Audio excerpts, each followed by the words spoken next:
Vamos falar, para encerrar por hoje, vamos falar da teologia de Calvino.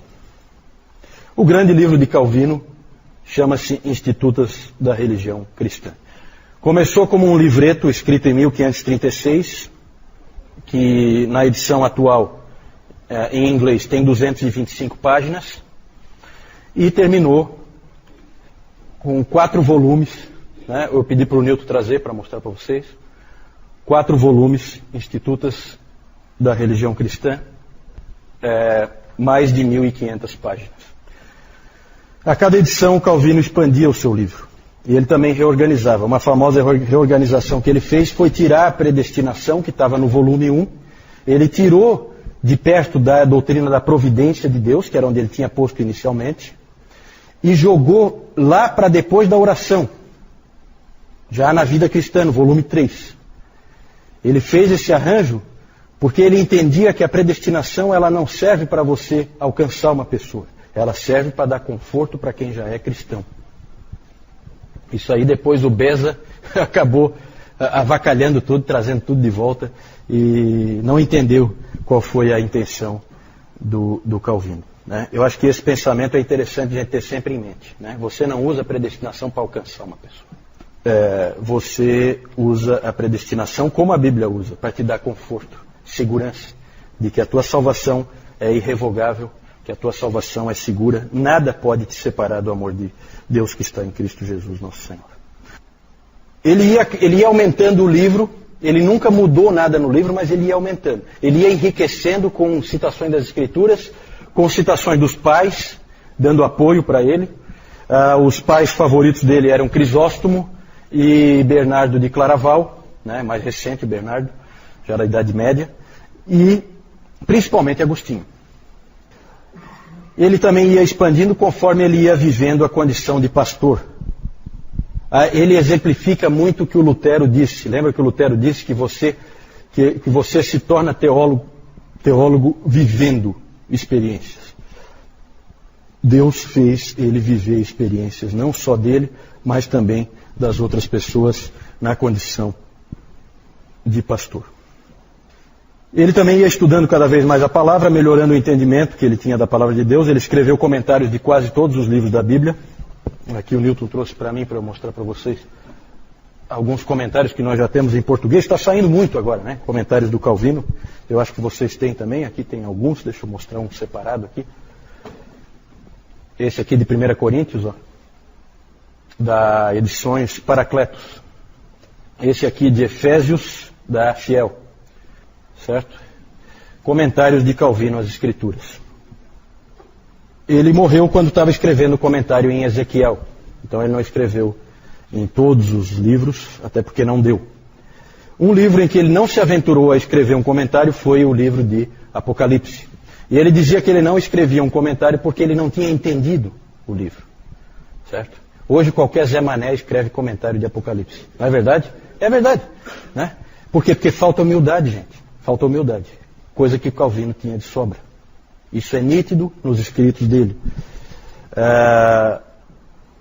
Um contemporâneo dele, disse: ó grande e sábio Calvino, por não ter escrito um comentário de Apocalipse, já que ele não tinha entendido o livro. Ele não disse que ninguém pode entender. Ele disse que ele não tinha entendido. Se você entendeu, vai em frente. Eu não entendi. Certo? O professor Calhoun disse que 4 palavras descrevem os comentários de Calvino: exatidão, clareza, brevidade e humildade. Ele começou com Romanos em 1540, porque ele achava que o Romanos era uma chave para interpretar toda a Escritura. E realmente é, né? Quanto às institutas da religião cristã, características dela. Em primeiro lugar, ela é bíblica, extremamente bíblica. É uma obra com quase 7.000 citações bíblicas. Calvino ele é obcecado por dar base bíblica para tudo que ele defende. Sempre, sempre. E nunca ir além do que a Escritura diz. O John T. McNeill disse que a prontidão de Calvino em trazer trechos das Escrituras para apoiar todo e qualquer ponto de argumentação é impressionante e provavelmente nunca foi superada. A Escritura sempre, sempre, sempre.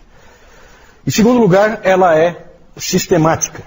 Essa obra é sistemática. Ele ajustava a ordem das coisas e ele fazia com que tivesse ligação entre um aspecto e o outro. O livro do Melanchthon, Locke Communis, parece mais uma coleção, parece mais assim um monte de livros justapostos sem nenhum cruzamento entre eles. Já o Calvino não, o Calvino a coisa toda ela tem uma amarração, uma coisa depende da outra. Entretanto, Calvino dizia que nesse arranjo do entendimento da teologia, nós temos somente uma ignorância instruída. Então a gente tem muito estudo, o que nos faz sermos ignorantes. Era assim que ele via, certo? Quando você termina de ler as Institutas, você termina como alguém muito instruído, mas totalmente ignorante. E aí ele diz que nós só podemos ir até onde a Escritura vai. Ele sempre usava a figura de que quando você tenta ir além das Escrituras, você cai num labirinto. Ele usava a palavra francesa, que eu acho que é bem parecida, para labirinto. Se você for além das Escrituras, você cai num labirinto. Não caia no labirinto. Fique sempre até onde as Escrituras vão. E ele fez exatamente isso na doutrina da eleição, pela qual ele é muito conhecido. Certo? Ele pegou a eleição, como está na palavra, e levou até onde dá para ir. E aí ele parou. Aí ele pegou a responsabilidade humana e levou até onde dá para ir. E aí ele parou. Ele não criou um sistema lógico em que ele consegue juntar essas duas coisas. Muitas pessoas acham que ele fez isso. Ele nunca fez isso. Por causa da humildade dele que ele tem diante de Deus e diante da palavra de Deus. O que ele fazia era o seguinte: ele leva as duas até onde a Escritura vai, e aí ele cai aos pés de Deus em adoração, como Paulo fez em Romanos 11, 33 a 36. Ó a profundidade da riqueza e da sabedoria e do conhecimento de Deus. É mais ou menos a mesma atitude. E aí a gente entra exatamente nesse próximo aspecto das Institutas, que elas são devocionais. Certo? Sempre há um elemento de adoração nelas. Parece estranho, mas o Warfield disse que não é a mente, mas o coração que Calvino tenta atingir primariamente com a sua teologia. Na primeira edição das Institutas, o subtítulo era Institutos da Religião Cristã, subtítulo: O sumário da piedade e do que quer que seja necessário saber quanto à doutrina da salvação. Então, o Tomás de Aquino tinha escrito a Summa Theologiae, sumário da teologia, do conhecimento de Deus. O Calvino escreveu a Summa Pietatis, o sumário da piedade. Certo? É diferente, a abordagem é diferente. O Calvino dizia que se as Escrituras te permitissem ir além do que ele foi, então vá. Só não vá se as Escrituras não te permitem ir. Quanta gente precisa ouvir essas coisas, hein, gente? Ele foi o mais longe que ele conseguiu ir. Mas é impressionante como em alguns pontos ele realmente para e adora. Quando ele estava, no capítulo 5 do livro 1, quando ele estava tratando da doutrina da Trindade, ele diz assim: é uma doutrina feita mais para que adoremos do que para que investiguemos meticulosamente. Quando ele escreveu sobre a doutrina da eleição, ele diz assim, no final: Deus quis que nós reverenciássemos, mas não que nós entendêssemos, para que também através disso ele nos enchesse de assombro. Então vejam bem, gente, tem muita gente por aí que diz: não, calvinismo é o fatalismo, nem o cara... Não. Calvinismo é Escrituras. Ninguém disse que nós tínhamos entendido. Calvino nunca disse que... Ela acabou de dizer. Deus quis que nós reverenciássemos, mas não que entendêssemos. Por quê? Porque Deus quer de nós adoração. Adoração. Por fim, as Institutas são práticas. Nada é mais marcante no trabalho do Calvino do que o fato de que ali você vê a síntese de um indivíduo que é um exegeta, um teólogo sistemático, um pastor e um pregador. Tudo junto, numa única pessoa. Ele não queria ser isso, mas Deus queria que ele fosse.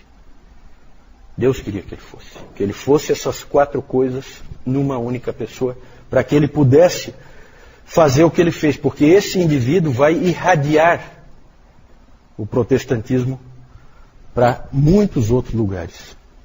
certo? Muito mais do que o Lutero. Lutero é fundamental porque o Lutero abriu a porta. Só que o Calvino é o organizador daquele bando, transformando num exército, certo? E a maioria das igrejas protestantes descendem indiretamente de Genebra, porque todo mundo foi aprender lá para depois aplicar nos seus respectivos países, certo? O Dr. Calhoun diz que se o Calvino tivesse seguido o seu caminho para Estrasburgo e tivesse se isolado numa torre de marfim, se tornando um acadêmico, ele também teria escrito as Institutas da Religião Cristã. Mas seria um outro livro, um livro diferente, certo? E o que nós temos é muito melhor. Muito melhor. Porque é um livro escrito por um indivíduo que foi forçado por Deus a viver a vida, apesar de ser um grande intelectual. A T.H.L. Parker disse: as Institutas de Calvino não foram escritas numa torre de marfim, mas no meio de agruras com crianças e de choro de bebês. Porque a casa onde Calvino morava tinha uma série de parentes que moravam com ele, todos com crianças pequenas. Então ele estudava com choro de criança, com todo tipo. As mulheres, inclusive, têm esses episódios, né, que as mulheres tratavam de todo jeito de isolar um pouco as crianças para defender o Calvino e ele conseguir se concentrar um pouco melhor lá onde ele estava estudando e escrevendo, né? O Calvino, para mim, minha avaliação, ele é muito parecido com o apóstolo Paulo, né? Toda a atitude dele, tudo que ele faz, a maneira como ele age, a maneira como ele escreve, acho que lembra muito. Só para encerrar, eu coloquei aí por último a questão da adaptação. O Calvino diz várias vezes que a Bíblia, esse livro, é Deus falando em linguagem infantil. É um pai que fala para os filhos em linguagem para criança. Ele usa parábolas. Hoje de manhã o Newton usou a figura do oleiro, né? Ele se colocou como um oleiro. Para quê? Para a criancinha dele entender, nós. Né? Porque vocês são pequenos, vocês não entendem nada. Eu preciso, como um pai, explicar para vocês. Essa é a atitude de Deus, era isso que Calvino dizia. Então o Calvino falava muito da acomodação, da adaptação das Escrituras a nós. É um livro escrito para seres humanos. É um livro escrito para que a gente consiga entender e adorar, né? Mas ele não vai revelar tudo. Nós não vamos entender tudo sobre Deus na palavra. E ele dizia que a mesma coisa deve ser feita na igreja por aqueles que ensinam. Eles devem ter a mesma preocupação. Fazer com que as pessoas entendam a mensagem. Que elas se adaptem. É claro que o indivíduo que sai de um grande seminário com um doutorado em teologia, ele pode vir aqui e falar durante horas coisas que nenhum de nós vai entender. Mas para que serve isso? Além de uma exibição gratuita de capacidade, ou sei lá, né? Não é esse o propósito de Deus. O propósito de Deus é que a palavra chegue a todas as pessoas. Então, nas Institutas, há também essa adaptação. Infelizmente, as traduções são muito complicadas. Porque os tradutores, eles gostam de complicar, não sei porquê. Né? Existem algumas escolas assim de tradução que gostam de falar bonito e tal. E o Newton estava comentando isso comigo hoje de manhã, que é muito difícil pegar essa edição das Institutos, que está em português, e entender alguma coisa. Né? O próprio Dr. Calhoun, ele fala para os alunos dele, peguem nessa tradução aqui. Ele diz qual é, a tradução em inglês. Né? Porque as outras não dá para entender nada. Certo? Porque o tradutor resolveu, né? Sabe, quando tenta rebuscar de graça, né? Contra o espírito do Calvino. O espírito do Calvino nunca foi esse. Tá certo? Mas é um grande homem de Deus. Nós vamos ver depois, no domingo que vem, nós vamos ver como ele influenciou todo o protestantismo. Oi? Ele escreveu em latim e ele mesmo traduziu para o francês. Eles escreviam, todos esses intelectuais escreviam em latim. O próprio Lutero, né? Como é que ele lia Lutero? Ele lia Lutero em alemão? Claro que não. Ele lia Lutero em latim. Latim era a língua universal, então eles escreviam em latim. Só que o Calvino fazia questão de sempre, ele mesmo traduzia para o francês, né? Para colocar na mão do povo dele e dos franceses também, dos huguenotes franceses, né?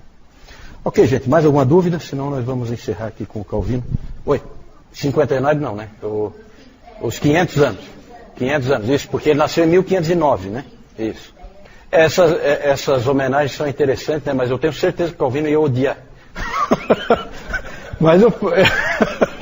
Mas o povo gosta, né, de homenagear e tudo, né? Mas é interessante realmente, vai ser 500 anos. Lá quando foi, acho que foi quando teve os 450 anos que foi feito aquele grande monumento que tem lá. Eu vou mostrar, eu estava esquecendo de mostrar as figurinhas, só mais uns minutinhos aí para a gente mostrar as figurinhas. Eu só quero mostrar rapidinho aqui então para a gente encerrar. Aqui o Calvino, aqui o Farrell colocando aquela prensa no Calvino, né? Amaldiçoando a tranquilidade dele. Aqui os dois sendo expulsos de Genebra, certo? Pelo povo de Genebra. Então os dois saem da cidade. Aqui aquele monumento que tem lá em Genebra, né? Aqui esse monumento é um muro bem longo, com várias pessoas. Bem no centro estão esses 4 indivíduos. Aqui é o Farrell, aqui o Calvino, esse é o Beza, sucessor do Calvino, e esse aqui é o John Knox, um grande reformador escocês, certo? E aqui uma capa de uma edição de 1834 das Institutas da Religião Cristã, Ioannis Calvini, certo? Em latim, certo?